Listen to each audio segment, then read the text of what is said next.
اللهم صل على سيدنا محمد یا رب صل وسلم. بسم اللہ الرحمن الرحیم. سورہ یوسف کا رکوع نمبر 9 اور 13ویں پارے کا رکوع نمبر 3 چل رہا تھا اور ہم یہاں تک پہنچے تھے آیت نمبر 77 تک. قالوا ان یسرق فقد سرق اخ له من قبل. یہاں تک تفسیر ہو گئی تھی. یہاں سے میں ابھی شروع کرتا ہوں. اس سے پہلے بات چل رہی تھی کہ یوسف علیہ السلام نے اپنے بھائی کے سامان میں پیالہ رکھوا دیا اور پھر ایک شخص نے ندا لگائی کہ اے قافلے والو تم چور ہو. قافلے والوں نے کہا کہ ہم زمین میں فساد مچانے نہیں آئے اور اللہ کی قسم ہم چور بھی نہیں ہیں. تو انہی کی زبان سے اگلوایا گیا کہ بتاؤ پھر اس کی جزا کیا ہے جس کے سامان سے وہ پیالہ نکلے, یعنی جو چور ثابت ہو جائے اس کی سزا کیا ہے. تو انہوں نے کہا کہ بھائی سزا یہی ہے کہ ہمارے دین میں اس کو رکھ لیا جاتا ہے غلام بنا کے, خادم بنا کے. تو بالآخر وہ پیالہ بنیامین کے تھیلے سے, بنیامین کے کجاوے سے, بنیامین کے جو بھی سامان تھا وہاں سے نکل آیا. اور اللہ تعالیٰ فرماتے ہم نے اس طرح سے یوسف کو ایک تدبیر سکھائی. قالوا ان یسرق فقد سرق اخ له من قبل. تو وہ کہنے لگے بھائی کہ اگر اس نے چوری کی ہے تو اس کے بھائی نے بھی پہلے چوری کی تھی, یعنی یوسف نے. کیسے یہ الزام لگایا انہوں نے, اس کے بارے میں ہمیں صحیح روایت تو نہیں ملتی. البتہ در منصور میں ایک روایت ہے. روایت اگرچہ ضعیف ہے لیکن خوب سمجھ لیں کہ تاریخی واقعات میں ضعیف روایت پیش کرنے میں کوئی حرج نہیں ہے جبکہ اس کے مقابلے میں کوئی صحیح روایت موجود نہ ہو. اگر صحیح روایت موجود ہے پھر ضعیف روایت کو آپ پیش نہیں کر سکتے. وجہ اس کی یہ کہ ظاہر ہے ایک مستند چیز موجود ہے تو آپ کمزور کو کیوں پیش کر رہے ہیں. اگر اس کے مقابلے میں کوئی صحیح روایت نہیں ہے تو پھر ضعیف پیش کرنے میں کوئی حرج اس لیے نہیں ہے کہ ضعیف موضوع نہیں ہوتی ہے. ضعیف میں اس کا امکان ہوتا ہے کہ یہ صحیح ہو, کیونکہ ضعیف روایت اس کو کہتے ہیں کہ بیان کرنے والوں میں کوئی کذاب اور دجال نہ ہو, جھوٹا راوی نہ ہو. تو جھوٹا راوی ہوگا پھر تو وہ اس کی بات کو بالکل من گھڑت سمجھا جائے گا, اور کمزور راوی ہے تو اس بات کا بہرحال امکان ہے کہ یہ واقعہ ہوا ہو. تو وہ کہا جاتا ہے کہ جی یوسف علیہ السلام کی جو پھپھی تھیں انہوں نے یوسف علیہ السلام کو بچپن میں اپنے پاس رکھا تھا. تو وہ پھپھی اپنے اس بھتیجے سے بہت زیادہ محبت کرتی تھیں. تو یوسف علیہ السلام کے والد صاحب نے ارادہ کیا ان کو اپنے پاس رکھنے کا. تو پھپھی نے بہانہ کر کے ان پہ چوری کا الزام لگا دیا, اور یہی کام کیا جو ابو ہے کہ کچھ ان کے سامان میں نا اپنی کوئی چیز رکھ دی اور پھر تلاش کرتی رہیں اور پھر یہ الزام لگایا کہ اس نے چوری کی ہے. تو انہی کے سامان سے نکلا. تو وہ چوری کر کے نا پھپھی نے محبت میں اپنے پاس رکھ لیا ان کو. اور پھر جب حضرت یوسف علیہ السلام کی پھپھی کا انتقال ہوا ہے تو پھر یہ یوسف علیہ السلام دوبارہ اپنے والدین کی کسٹڈی میں ان کی حضانت میں آ گئے. تو محبت میں ایک الزام لگایا تاکہ میں اپنے اس بھتیجے کو جانے نہ دوں. وجہ اس کی یہ تھی یوسف علیہ السلام میں اتنی اٹریکشن تھی, حسین بھی تھے اور ظاہر ہے کچھ ایسی صلاحیتیں تھیں کہ جو جس کے ساتھ رہتے اس کو محبت ہو جاتی. تو اب یوسف علیہ السلام کے بھائی تو جانتے تھے کہ یہ ہمارا جو بھائی ہے یہ چوری نہیں کر سکتا, اور قرائن سے ان کو پتہ چل گیا ہوگا. لیکن جب ظاہر انسان کو حسد ہو, جیلسی ہو, تو پھر وہ یہ تفتیش میں نہیں جاتا کہ یہ حقیقی الزام ہے یا غلط الزام ہے, بس وہ تو غلط الزام کو بھی صحیح سمجھتا ہے. تو اسی بیس پہ انہوں نے فوراً کہہ دیا کہ اگر بنیامین نے چوری کی ہے تو اس کے بھائی نے بھی چوری کی تھی ماضی میں. اور یوسف علیہ السلام جانتے تھے کہ ان کو حقیقت پتہ ہے, اس لیے یوسف علیہ السلام نے ان کے سامنے تو کچھ نہیں کہا, لیکن فَأَسَرَّهَا يُوسُفُ فِي نَفْسِهِ وَلَمْ يُبْدِهَا لَهُمْ, اس بات کو ان کے لیے ظاہر تو نہیں کیا. وہ کون سی بات جو آگے آ رہی ہے, وہ کیا تھی؟ قَالَ أَنْتُمْ شَرٌّ مَكَانًا, کہ تم مرتبے کے لحاظ سے بہت ہی زیادہ شریر ہو. یعنی فرض کر لیا جائے کہ ہم دونوں نے چوری کی بھی ہے, تو تم جو چور ہو وہ تو اس سے, تم نے جو چوری کی ہے وہ تو اس سے بدتر چوری کی ہے. تم نے تو بیٹے کو باپ سے جدا کر دیا. تو واللہ اعلم بما تصفون, اور پھر فرمایا کہ اللہ خوب جانتا ہے جو باتیں تم کر رہے ہو. یعنی اللہ کو پتہ ہے کہ تم غلط بول رہے ہو. ہم نہ میں نے چوری کی نہ بنیامین نے چوری کی, اور تم ایک حسد میں ایک الزام لگا رہے ہو. لیکن یہ دل میں کہا تاکہ ظاہر زبان سے کہتے تو ان کو پتہ چل جاتا بھائیوں کے کہ یہ یوسف ہیں. اب جب پیالہ نکل آیا بنیامین کے سامان سے تو اب وہ پریشان ہوئے، ٹینشن میں آ گئے، تو سارے مل کے کہنے لگے قالوا یا ایھا العزیز، اے عزیز مصر، ان لہ ابا شیخا کبیرا، اس کا ایک باپ ہے، شیخ کا مطلب بوڑھا ہے، کبیرہ بہت زیادہ بوڑھا، فخذ احدنا مکانا، دیکھیں کتنی بڑی قربانی دینے کے لیے تیار ہو گئے۔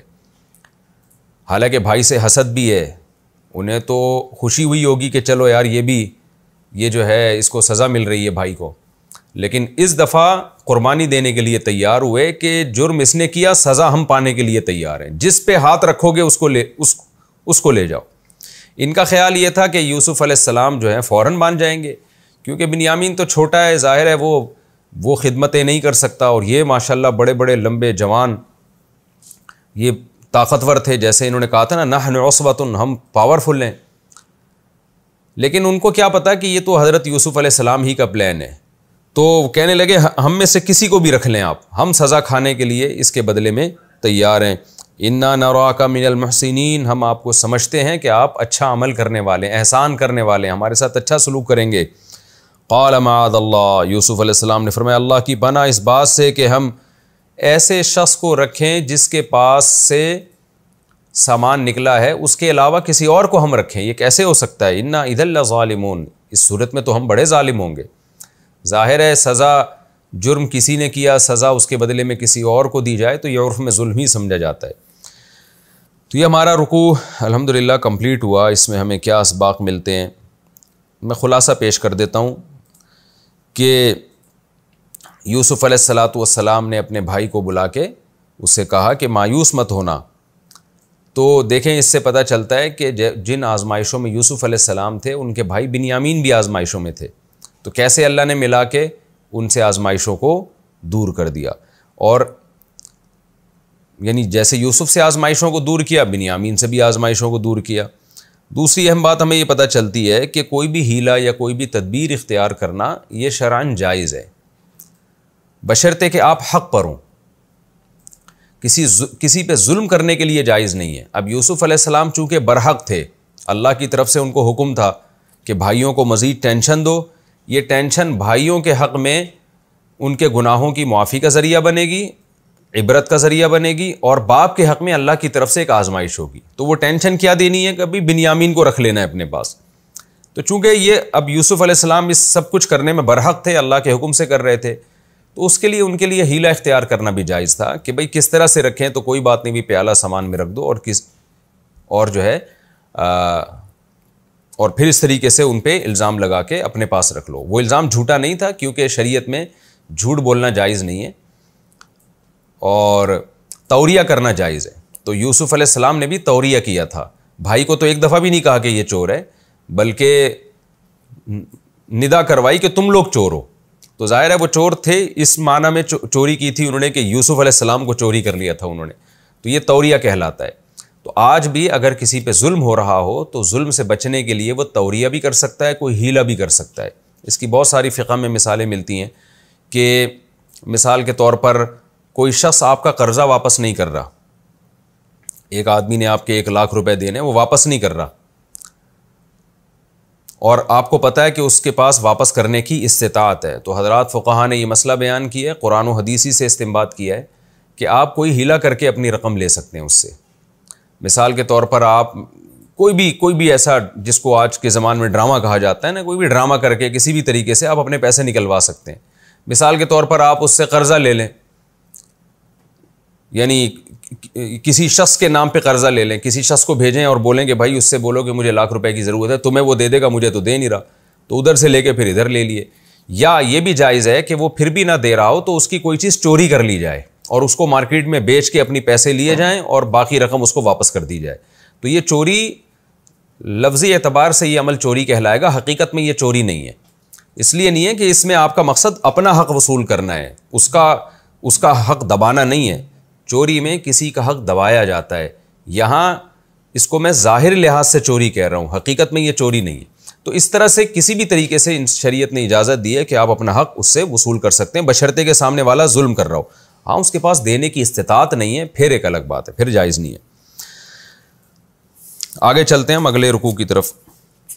اچھا، ایک امپورٹنٹ بات یہ بھی ہے یہاں پہ کہ یوسف علیہ الصلاۃ والسلام نے یہ حیلہ اس لیے اختیار کیا کہ مصر کا جو بادشاہ تھا اور مصر کا جو لا تھا اس کے قانون میں چور کی سزا یہ نہیں تھی کہ اس کو غلام بنا کے رکھ لیا جائے، تو وہاں یوسف علیہ السلام یہ کام نہیں کر سکتے تھے، لہذا وہ چاہ رہے تھے کہ دین یعقوب کے لحاظ سے فیصلہ کیا جائے۔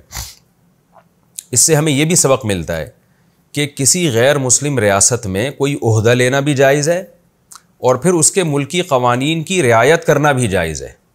جب آپ کسی غیر مسلم کنٹری میں ہوں تو وہاں کا جو لا ہے، جو قانون ہے، اس کو آپ فالو کریں گے، اور وہاں کوئی عہدہ لینا، یعنی آپ عدالت میں جج بھی بن سکتے ہیں وہاں پہ، یعنی یہاں پر تو اشکال ہوگا نا کہ جج بننے کے بعد آپ کے تو سارے فیصلے وہ غیر مسلم ریاست کے مطابق ہوں گے، ان کے قانون کے مطابق ہوں گے، اور قرآن کہتا ہے وَمَن لَّمْ يَحْكُم بِمَا أَنزَلَ اللَّهُ فَأُولَٰئِكَ هُمُ الْكَافِرُونَ، جو اللہ کے فیصلوں کے مطابق فیصلہ نہیں کرتا وہ لوگ تو کافر ہیں، کہیں قرآن نے کہا ظالم ہیں، کہیں قرآن نے کہا فاسق ہیں۔ تو سوال پیدا ہوتا ہے ایک آدمی جج بنائے اور غیر مسلم ریاست میں ہے تو وہ غیر شرعی فیصلہ کرنے کا مجاز کیسے ہو گیا؟ وہ تو کافر ہو جائے گا یا ظالم ہو جائے گا۔ تو یہاں اس کی تفصیل خوب سمجھ لیں۔ دیکھیں، غیر مسلم ریاست میں اگر کوئی جج بنتا ہے اور اس ملک کے قانون کے مطابق فیصلہ کرتا ہے، لیکن اس فیصلے کو وہ شریعت کا فیصلہ نہیں سمجھتا اور برحق نہیں سمجھتا، بلکہ اس سے بھی پہلے میں اور آسان کر کے اسٹیپ بائی اسٹیپ یہ مسئلہ سمجھاتا ہوں کہ آپ کسی غیر مسلم ریاست میں عدالت میں جج ہیں اور کوئی ایسا فیصلہ آپ کر رہے ہیں کہ شریعت میں اس کے اگینسٹ دوسرا فیصلہ موجود ہے، شریعت میں اس کے اگینسٹ دوسرا فیصلہ موجود ہے۔ مثال کے طور پر ایک شخص زنا کر کے آتا ہے، پکڑا جاتا ہے غیر مسلم ریاست میں، اب جج غیر مسلم ریاست میں مجبور ہے اس کو رہا کرنے پر کہ بھئی اس کو رہا کر دے۔ اسلام میں حکم کیا ہے کہ اس کو کوڑے لگاؤ، اس کو رہا کرنے کی اجازت نہیں ہے۔ تو یہ فیصلہ کیا ہے؟ شریعت کے فیصلے کے بالکل اگینسٹ ہے۔ تو ایسی صورت میں جج یہ فیصلہ کرے گا کہ بھئی ملکی قانون کے مطابق میں فیصلہ کر رہا ہوں، اور دل میں وہ نیت کرے کہ میں اس کو برحق نہیں سمجھتا خدائی قانون کے حساب سے، کیونکہ خدا کا قانون تو سب سے اعلیٰ ہے، اصل تو وہی ہے، لیکن میں چونکہ ملکی قانون کا پابند ہوں لہذا میں تمہیں بری کر رہا ہوں۔ یہ کلیئر کر دے، اور دل میں یہی سمجھے کہ کیونکہ میں اس ریاست کا ملازم ہوں لہذا میں پابند ہوں کہ اس ریاست کے مطابق فیصلے کروں، لیکن میں اس فیصلے کو دل سے برحق نہیں سمجھتا۔ یہ انسانیت کے ساتھ ظلم ہے کہ زانی کو ایسے ہی چھوڑ دیا جائے۔ تو پھر جج انشاءاللہ گنہگار نہیں ہوگا، کیونکہ نہ وہ کوئی کنفیوژن پیدا کر رہا ہے، اسلام اور غیر اسلام کو خلط مل کر رہا ہے، اور اس سے زیادہ جج کے بس میں کچھ ہے بھی نہیں، یعنی جج اس سے زیادہ کچھ بھی نہیں کر سکتا نا، وہ تو مجبور ہے اس کے مطابق فیصلہ کرنے پر۔ نہ اس فیصلے کو برحق سمجھ رہا ہے وہ، ظاہر ہے اس جج کو ہٹائیں گے کوئی دوسرا بھی یہی آ کے فیصلہ کرے گا، تو اس طرح کے فیصلے میں جج گنہگار نہیں ہوگا۔ اس کی مثالیں جیسے ہماری عدالتیں ہیں پاکستان میں، اسلامی ملکوں میں بھی بہت دفعہ ایسے ہوتا ہے کہ جج فیصلہ کر رہا ہوتا ہے، غیر شرعی فیصلہ ہوتا ہے، لیکن وہ اوپر مجبور ہوتا ہے، تو وہ کبھی بھی یہ نہیں کہتا کہ اصل شریعت کا حکم یہی ہے یا برحق حکم یہی ہے۔ ہاں، اگر جج نے یہ فیصلہ کیا شریعت کے خلاف اور اس کو برحق سمجھنے لگا، انسانیت کی نجات اس میں سمجھنے لگا، تو پھر وہ اسلام سے خارج ہو جائے گا جج۔ وجہ اس کی یہ کہ خدائی قانون کے مقابلے میں وہ انسانی قانون کو ترجیح دے رہا ہے۔ تو ایمان اور کفر کا تعلق عقیدے سے ہے۔ تو اس سے پتہ چلتا ہے کہ قرآن کی یہ جو آیت ہے نا، وَمَن لَّمْ يَحْكُم بِمَا أَنزَلَ اللَّهُ، جو اللہ کے نازل کردہ فیصلوں پہ فیصلہ نہ کرے، تو یہاں فیصلے سے مراد ہے دل سے فیصلہ، یعنی عقیدے کا فیصلہ، کہ عقیدے میں اس کو برحق سمجھنا شروع کر دے تو وہ اسلام سے خارج ہے۔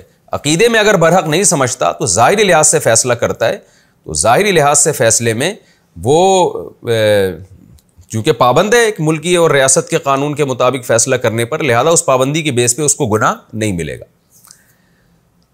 بعض دفعہ ایسے ہوتا ہے ایک صورت میں گناہ بھی ملتا ہے، وہ صورت یہ ہے کہ لوگوں نے اس کو ثالث بنایا اور اس کو کہا کہ آپ جو حق فیصلہ ہو وہ کریں، ملکی قانون نہیں چاہیے ہمیں، جس فیصلے کو آپ برحق سمجھتے ہیں وہ فیصلہ کریں۔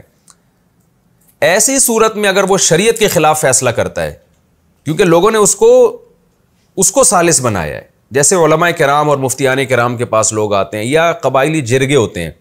اب قبائلی جرگوں میں کسی شخص کو، کسی قبیلے کے سردار کو لوگ آتے ہیں اس کے پاس کہ آپ فیصلہ کریں، تو وہ چونکہ ملکی قانون کا پابند نہیں ہوتا، کوئی ریاست کی کوئی رٹ کو چیلنج نہیں کر رہا ہوتا، تو وہ پھر اگر مسلم ہے تو اس پر لازم ہے کہ وہ شریعت کے مطابق فیصلہ کرے، کیونکہ وہاں تو وہ آزاد ہے نا، اس پر کوئی دباؤ نہیں ہے۔ پھر اگر وہ شریعت کے خلاف فیصلہ کرتا ہے تو پھر یہاں بھی دو صورتیں ہیں۔ اگر وہ شریعت کے خلاف فیصلہ کرتا ہے یہ سوچ کے کہ یہ فیصلہ ہی درست ہے جو شریعت کے خلاف میں کر رہا ہوں، جیسے قبائلی رسومات کو دیکھتا ہے وہ، یا اپنے کلچر کو دیکھتا ہے اور سمجھتا ہے کہ اس موقع پر یہی ہونا چاہیے، یہی صحیح ہے، تو وہ اسلام سے خارج ہو جائے گا، کیونکہ اس نے اللہ کے قانون کے مقابلے میں انسانوں یا کلچر کے بنے ہوئے قانون کو درست اور صحیح سمجھا، تو یہ صحیح اور درست سمجھنے کی وجہ سے وہ اسلام سے خارج ہو جائے گا۔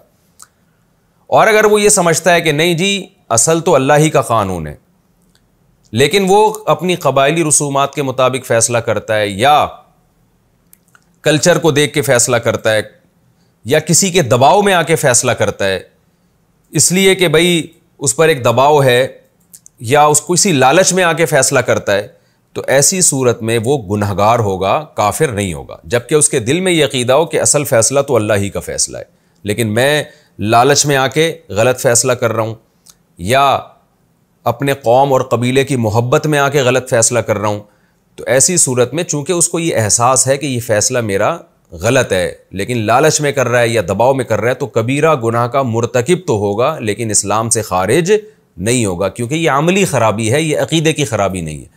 اسلام سے خارج انسان عملی خرابی سے نہیں ہوتا، عقیدے کی خرابی سے ہوتا ہے۔ جیسے ایک شخص عملاً نماز نہیں پڑھتا تو وہ کافر نہیں ہوگا، کبیرہ گناہ کا مرتکب ہوگا، لیکن عملاً نماز پڑھ رہا ہو لیکن نماز کو ضروری نہیں سمجھتا تو پڑھنے کے بعد بھی وہ مسلم نہیں ہوگا، وہ کافر ہوگا، کیونکہ عقیدہ اس کا یہ کہ نماز ضروری نہیں ہے۔ تو اسلام سے خارج ہونے کے لیے دل کا جو عقیدہ ہے وہ غلط ہونا ضروری ہے، عملاً کوتاہیوں سے انسان کافر نہیں ہوتا، یہ خوب سمجھ لیں۔ اچھا، یہاں ایک بات رہ گئی کہ میں نے جو یہ کہا کہ غیر مسلم ریاست میں قبیلہ کا کوئی جرگہ ہو یا دو آدمی کسی کو ثالث بنائیں اور اس سے فیصلہ کروائیں اور وہ دباؤ میں آ کے غلط فیصلہ کر دے تو وہ اسلام سے خارج نہیں ہوگا بلکہ کبیرہ گناہ کا مرتکب ہوگا، تو یہ بھی جب ہے جب وہ دباؤ بھی یعنی اکراہ ملجے نہ ہو۔ اکراہ ملجے کا مطلب قتل کا خوف یا بہت زیادہ مار پیٹ کا خوف۔ اگر کسی پہ اتنا دباؤ ڈالا گیا کہ وہ مجبور ہو گیا تو اس صورت میں بھی اللہ کی رحمت سے امید ہے کہ اللہ تعالیٰ اس کو معاف کر دیں گے، بشرطے کہ اس کے دباؤ میں آنے سے کسی پہ ظلم نہ ہو رہا ہو۔ یعنی ظلم سے میری مراد یہ ہے کہ اس کے دباؤ میں آنے سے کسی ناحق انسان کا قتل نہ ہو رہا ہو۔ تو اپنی جان بچانے کے لیے کسی ناحق کو قتل کرنا یہ شرعاً جائز نہیں ہے۔ مثال سے میں بات سمجھاتا ہوں، ایک آدمی کے پاس کیس آیا، لوگوں نے اس کو حکم بنایا اور اس پہ دباؤ ڈالا کہ یہ شخص قاتل نہیں ہے لیکن تم نے فیصلہ کرنا ہے کہ فیصلے میں اس کو قاتل ثابت کرنا ہے تاکہ ہم قصاصاً قتل کریں، تو ایسی صورت میں جج پہ جتنا بھی دباؤ ڈالا جائے جج کے لیے یہ غلط فیصلہ جائز نہیں ہے۔ وجہ اس کی ہے کہ اپنی جان بچانے کے لیے کسی بے گناہ پہ قتل کا الزام لگا کے اس کو قتل کروانا یہ جائز نہیں، ایسا دباؤ شریعت میں معتبر نہیں، کیونکہ جتنی آپ کی جان قیمتی ہے اتنی اس کی جان بھی قیمتی ہے۔ ہاں، مالی نقصان کروایا جا سکتا ہے اپنی جان بچانے کے لیے، لیکن پھر اس مالی نقصان کی تلافی اس کے اوپر ہوگی، شرعاً یہ مکلف ہوگا کہ اس مالی نقصان کی بعد میں کسی طریقے سے تلافی کرے۔ تو یہ کچھ تفصیل تھی جو میں نے آپ کے سامنے پیش کی۔ اچھا، بعض دفعہ یہ بھی ہوتا ہے کہ کسی غیر مسلم ریاست میں آپ ایسا قانون پہ فیصلہ کر رہے ہیں جو غیر شرعی ہے، لیکن وہ غیر شرعی بالکل شریعت کے اگینسٹ نہیں ہوتا، بلکہ شریعت میں ایک چیز کی سزا زیادہ ہے، آپ فیصلہ کر کے اس کی سزا کم دے رہے ہو۔ مثال کے طور پر امریکہ کی عدالت میں کسی شخص پہ چوری ثابت ہوتی ہے اور جج ایک مسلم ہے، تو جج اس کو جیل کی سزا دے دیتا ہے، حالانکہ اسلام میں سزا کیا ہے کہ ہاتھ کاٹنا۔ تو یہاں ہم یہ نہیں کہیں گے کہ اس نے غیر شرعی فیصلہ کیا ہے، بلکہ ہم یہ کہیں گے کہ سزا تو ہاتھ کاٹنا بنتی تھی لیکن اس نے بالکل بری و ذمہ قرار دینے کے بجائے کم سزا کر دی ہے۔ تو اگر یہ بھی نہ ہوتا تو بالکل بھی چور کو سزا نہ ملتی۔ تو یہاں ہم یہ کہیں گے کہ یہ کسی نہ کسی درجے میں شریعت کے حکم کا معاون اور مددگار بن رہا ہے کہ چلو ہاتھ نہیں کٹوا رہا تو کم از کم جیل تو بھجوا رہا ہے نا اس کو۔ لیکن ہمارے ہاں لوگ ایسے فیصلوں کو بھی غیر شرعی کہہ دیتے ہیں، تو یہ غیر شرعی نہیں ہے۔ آپ یہ کہہ سکتے ہیں کہ جو شریعت میں کامل سزا جو ملنی چاہیے تھی وہ نہیں ملی، ناقص سزا مل گئی ہے، تو سزا نہ ملنے سے بہرحال بہتر ہے کہ ناقص سزا ہی مل جائے۔ تو ایسی صورت میں اس فیصلے کو غیر شرعی نہیں کہا جائے گا، بلکہ یہ کہا جائے گا کہ شریعت پر جہاں پورا عمل نہیں ہو رہا تو something is better than nothing, کم از کم کچھ تو عمل ہو رہا ہے نا، چور کو کچھ نہ کچھ سزا تو مل رہی ہے۔ تو یہ بہرحال ایک بہت تفصیلی مسئلہ ہے، آج کل ہمارے یہاں سب پہ ہی فتویٰ لگا دیا جاتا ہے، بس ایک آیت پڑھی جاتی ہے وَمَن لَّمْ يَحْكُم بِمَا أَنزَلَ اللَّهُ فَأُولَٰئِكَ هُمُ الْكَافِرُونَ، جو لوگ اللہ کے فیصلوں پہ فیصلہ نہیں کرتے وہ کافر ہیں۔ تو اس کی وجہ سے بعض لوگوں نے اس میں اتنا غلو کیا ہے، ماضی قریب میں یہ بہت زیادہ فتویٰ پھیلایا گیا تھا کہ اسلامی ملکوں میں جتنے ججز ہیں کوئی بھی اگر غیر شرعی فیصلہ کرے گا تو اسلام سے خارج ہو جائے گا، پھر اسلام سے جب خارج ہوگا تو اس کی بیوی کا نکاح بھی ٹوٹ جائے گا، پھر آگے بچے بھی ولد الزنا پیدا ہوں گے۔ اتنی اس میں مبالغہ آرائی کی گئی ہے۔ وجہ اس کی ہے کہ قرآن مجید کی آیتوں کا وہ مفہوم نہیں لیا جا رہا جو اسلاف سے چلا آ رہا ہے۔ جب آپ اپنے طور پہ قرآن کا ترجمہ پڑھ کے اور فتوے لگانا شروع کر دیتے ہیں تو یہ بہت خطرناک بات ہے۔ تو اگرچہ قرآن میں یہ بات واضح طور پر لکھی ہوئی ہے وَمَن لَّمْ يَحْكُم بِمَا أَنزَلَ اللَّهُ فَأُولَٰئِكَ هُمُ الْكَافِرُونَ، جو اللہ کے فیصلوں پہ فیصلہ نہیں کرتا وہ کافر ہے، اور آگے کہا وہ ظالم ہے، آگے کہا وہ فاسق ہے، وہ کافر بھی ہے، ظالم بھی ہے، فاسق بھی ہے۔ تو اس آیت سے کا وہ مفہوم ہے جو میں نے آپ کے سامنے پیش کیا۔ یہی مفہوم چاروں ائمہ سے منقول ہے، امام ابو حنیفہ، امام مالک، امام شافعی، احمد بن حنبل رحمہم اللہ تعالی، ان چاروں فقہا، چاروں مکاتب فکر اس پر متفق ہیں کہ جج کسی دباؤ میں آ کے غیر شرعی فیصلہ کرتا ہے اور لیکن اس فیصلے کو برحق نہیں سمجھتا تو وہ کافر نہیں ہوگا، وہ گنہگار ہوگا۔ تو یہاں جو آیت ہے نا وَمَن لَّمْ يَحْكُم بِمَا أَنزَلَ اللَّهُ، جو اللہ کے فیصلوں پہ فیصلہ نہیں کرتا، وہاں فیصلے سے مراد ہے یعنی ہم جیسے کسی سے کہتے ہیں نا تم خود فیصلہ کرو کہ ایک خدا ہے یا زیادہ خدا ہیں، تو وہ فیصلہ کر کے بتاتا ہے کہ خدا ایک ہے۔ تو یہ فیصلہ کیا ہے؟ دل کا فیصلہ ہے، دل کا فیصلہ ہے۔ تو اگر جج یہ سمجھتا ہے کہ اصل فیصلہ تو وہی ہے جو اللہ اور اس کے رسول کا فیصلہ ہے، برحق وہی ہے، لیکن میں چونکہ اس ملک کے قانون کا پابند ہوں اور میں جب فیصلہ کر رہا ہوں تو پہلے سے یہ بات طے شدہ ہے کہ میں اللہ کا قانون نہیں بتا رہا، میں اس ملک کا لا بتا رہا ہوں تمہیں، تو پھر وہ کافر نہیں ہوگا۔ کیونکہ جیسے میرے پاس کوئی آئے اور پوچھنے کے لیے کہ مفتی صاحب ایک وراثت کے آپ مجھے فیصلہ کر کے بتائیں کہ بیٹے کو کتنا حصہ ملے گا، بیٹی کو کتنا حصہ ملے گا، تو میں اس کو خدا کا قانون بتاؤں گا۔ لیکن وہ مجھے کہتا ہے مجھے خدا کا قانون نہ بتائیں، مجھے امریکہ کا قانون بتائیں، تو میں امریکہ کا قانون اس کو بتا دوں گا، بھائی امریکہ کے حساب سے ایسا ہے تو یہ لاگو ہوگا تمہارے اوپر۔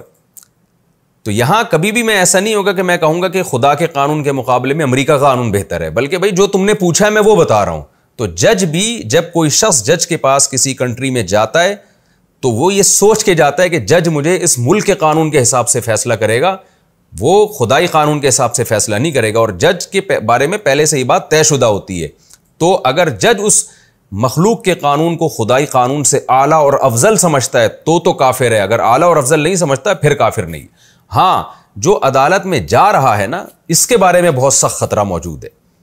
مثال کے طور پر ایک مسلمان کو پتہ ہے کہ میرے باپ کے مرنے کے بعد یا میرے مرنے کے بعد میری وراثت میں بیٹے کا اتنا حصہ، بیوی کا اتنا حصہ، لیکن وہ یہ سمجھتا ہے کہ یہ طریقہ ٹھیک نہیں ہے، اسلام نے معاذ اللہ کوئی ظلم زیادتی کر لی، لہذا میری وراثت، وہ وصیت کر کے چلا جاتا ہے کہ میری وراثت کو امریکہ یا جاپان کے قانون کے مطابق تقسیم کیا جائے، تو یہ شخص سخت گناہ کا مرتکب ہوگا، کیونکہ جب اسلام ایک آلٹرنیٹ اس کے پاس بہترین موجود ہے تو آپ کیوں ایک کافر عدالت سے آپ فیصلہ کروا رہے ہو؟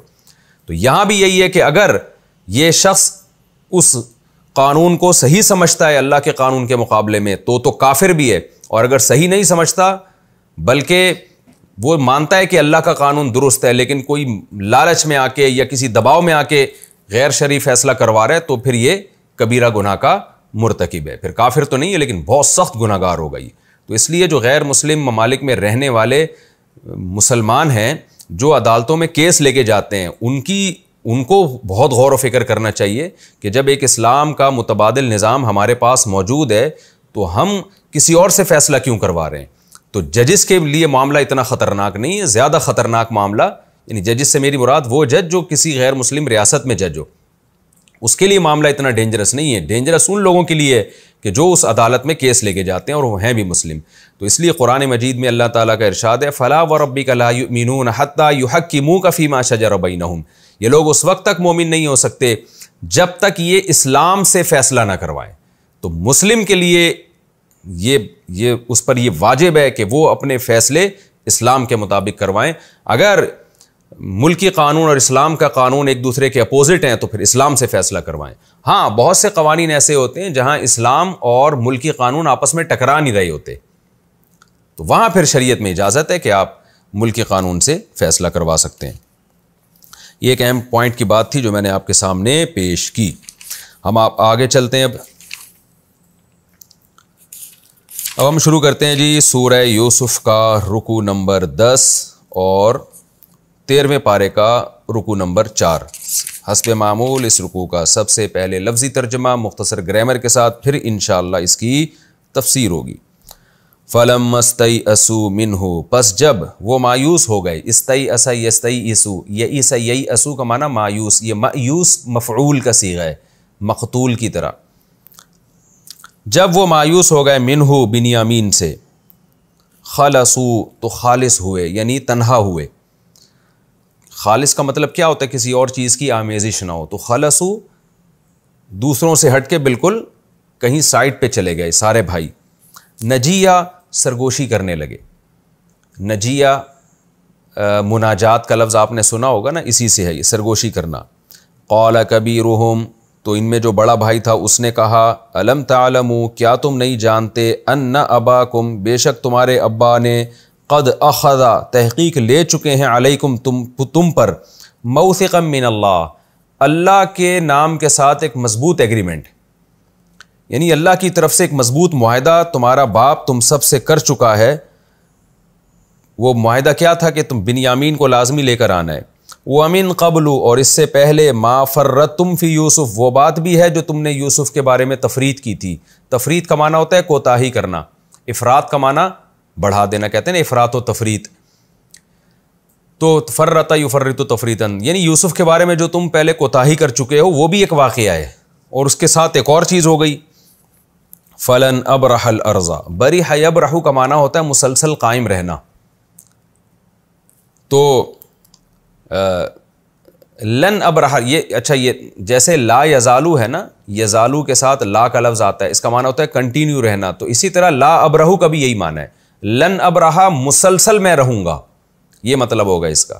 یعنی اس میں نفی کا معنی نہیں ہوتا، لن ابرح الارض، یہ نفی اور ابرح مل کے پازیٹیو مثبت معنی دیتے ہیں۔ جیسے لا یزالو حدیث میں آتا ہے، لا یزالو کا معنی کنٹینیو رہنا، اب یہاں لا کا ترجمہ کیا نہیں جاتا، تو یہاں بھی ایسے ہی لا ابرحو یا لن ابرحا، اس کا مطلب ہوتا ہے کہ مسلسل میں رہوں گا۔ فلن ابرح الارض، میں مصر میں ہی ہمیشہ رہوں گا، حتی یأذن لی ابی، یہاں تک کہ میرے ابا مجھے اجازت دے دیں آنے کی، او یحکم اللہ لی، یا اللہ میرے بارے میں فیصلہ کر دے، میری موت کا یا کوئی بھی فیصلہ کر دے، میں مصر سے اب جاؤں گا نہیں۔ وَهُوَ خَيْرُ الْحَاكِمِينَ، اور وہ بہترین فیصلہ کرنے والا ہے۔ ارجعوا الی ابیکم، تم سب جاؤ اپنے ابا کے پاس، فقولوا، اور کہو، یا ابانا، اے ہمارے ابا، ان ابنک سرق، بے شک آپ کے بیٹے نے چوری کی ہے، وما شہدنا الا بما علمنا، اور ہم تو وہی گواہی دے رہے ہیں جو ہمیں معلوم ہے۔ ما شہدنا، ہم نہیں گواہی دے رہے، الا بما، مگر اس علم کی، علمنا جو ہم جانتے ہیں، ہم تو وہی کہہ رہے ہیں جو ہمیں پتہ ہے۔ وما کننا، اور نہیں تھے ہم، للغیبی، غیب کے، حافظین، حفاظت کرنے والے، یعنی ہم جب آپ سے مضبوط قسمیں لے رہے تھے کہ ہم بنیامین کو لازمی لے کر آئیں گے، تو اس وقت ہم غیب کے محافظ تو نہیں تھے نا، ہمیں غیب کا تھوڑی پتہ تھا کہ فیوچر میں یہ ہو جائے گا۔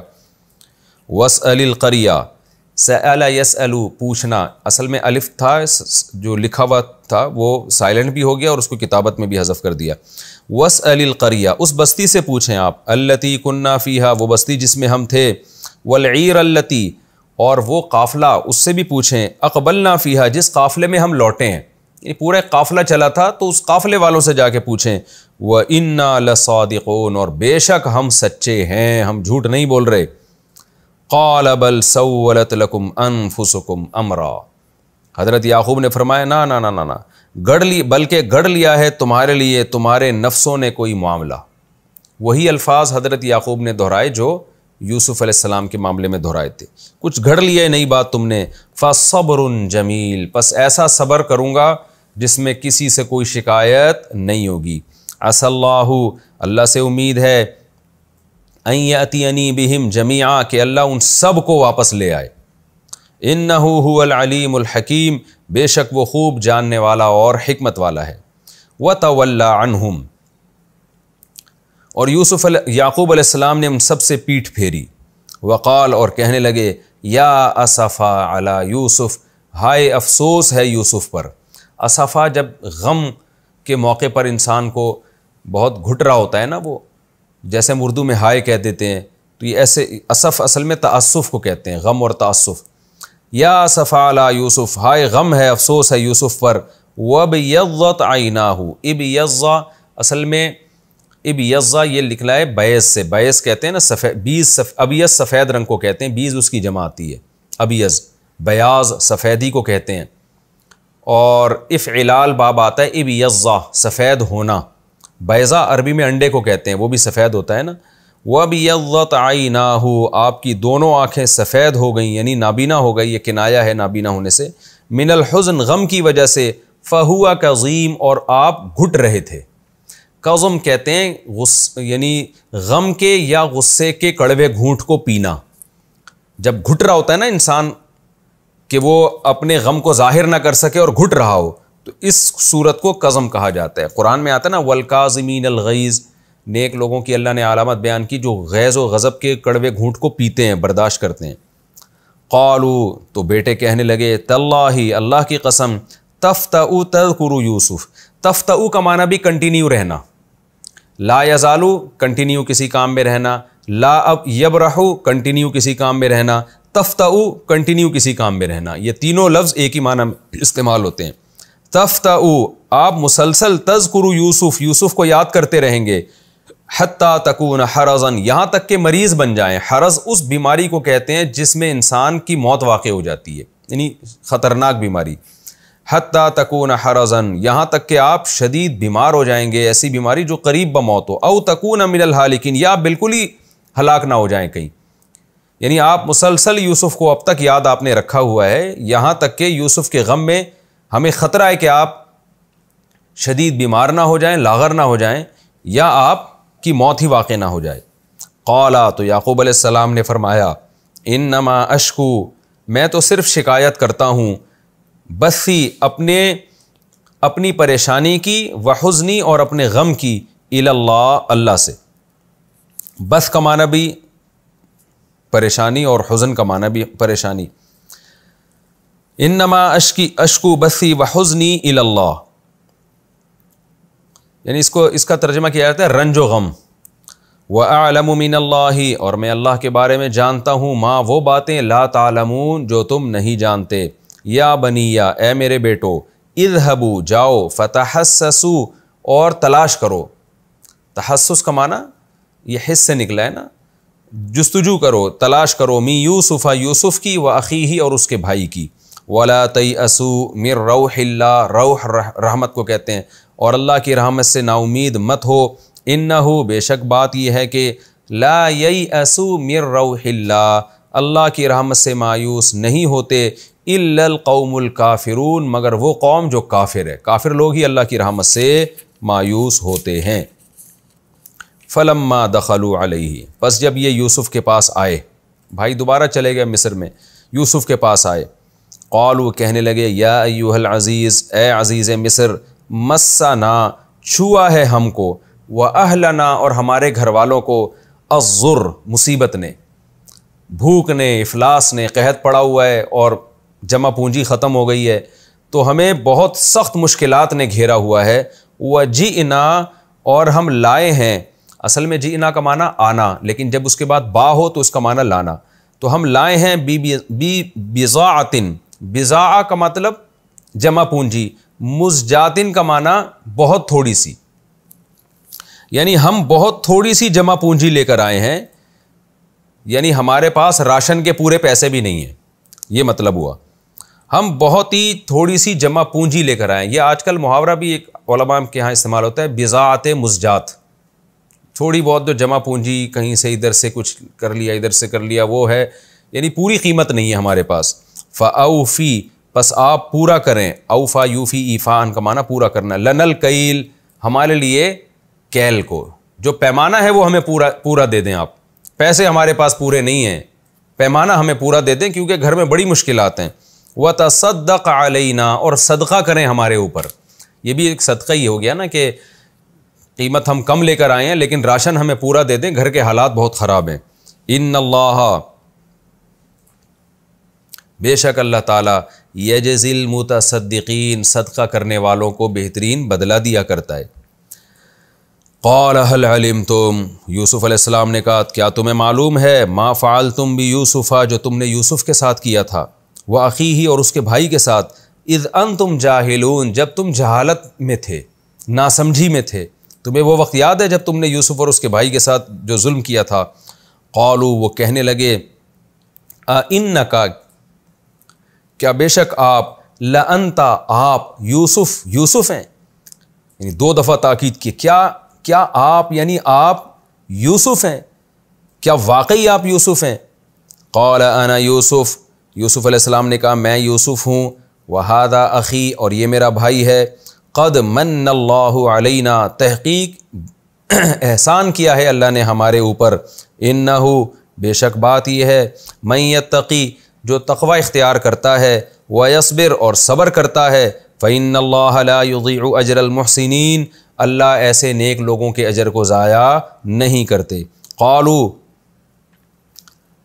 وہ بھائی کہنے لگے، تاللہ، اللہ کی قسم، لقد آثرک اللہ علینا، آثر یوثر ایثارا اکرما یکرم کی طرح ترجیح دینا، ہم کہتے ہیں نا ایثار کرنا چاہیے، اللہ کی قسم اللہ نے آپ کو ترجیح دی ہے ہمارے اوپر، وَإِن كُنَّا لَخَاطِئِينَ، میں نے کئی بار بتایا نا، ان کے بعد جب لام آ رہا ہو تو اس کا معنی یہ انّا کے معنی میں ہوتا ہے، وَإِن كُنَّا، اور بے شک ہم ہیں، لَخَاطِئِينَ، خطا کرنے والوں، یا ہم تھے خطا کرنے والوں میں سے، ہم غلط تھے۔ قال لا تثریب، تثریب کہتے ہیں حرج، لا تثریب علیکم اليوم، تم پر آج کے دن کوئی حرج نہیں ہے، کوئی الزام نہیں ہے، یعنی میرا دل تمہاری طرف سے صاف ہے۔ یغفر اللہ لکم، اللہ تمہاری مغفرت کرے، وہو ارحم الراحمین، اور وہ رحم کرنے والوں میں سب سے زیادہ رحم کرنے والا ہے۔ اذهبوا بقمیصی، ذہابہ کے بعد جب با آئے تو مطلب لے جاؤ، اذهبوا، لے جاؤ، بقمیصی ھذا، میری اس قمیص کو، فالقوہ، القیو، ڈالنا، القوہ، اور اس قمیص کو ڈال دو، علی وجہ ابی، میرے باپ کے چہرے پر، یاتی بصیرہ، وہ لوٹ آئے گا بینا ہو کے، یعنی اس کی بینائی لوٹ آئے گی، واتونی باہلکم، اور لے آؤ پورا اپنے اہل کو، اجمعین، سب کے سب کو، پورا خاندان لے آؤ۔ یہ جناب اس رکوع کا لفظی ترجمہ مختصر گرامر کے ساتھ ہو گیا۔ اب انشاءاللہ ہم اگلے ایپیسوڈ میں، وقت ہمارا مکمل ہو گیا ہے، اگلے ایپیسوڈ میں انشاءاللہ سورہ یوسف کا رکوع نمبر 10 اور 13ویں پارے کا رکوع نمبر 4، انشاءاللہ میں اس کی تفسیر شروع کروں گا۔ اللہ تعالی ہمیں سمجھنے کی اور عمل کی توفیق عطا فرمائے۔ وما علینا الا البلاغ۔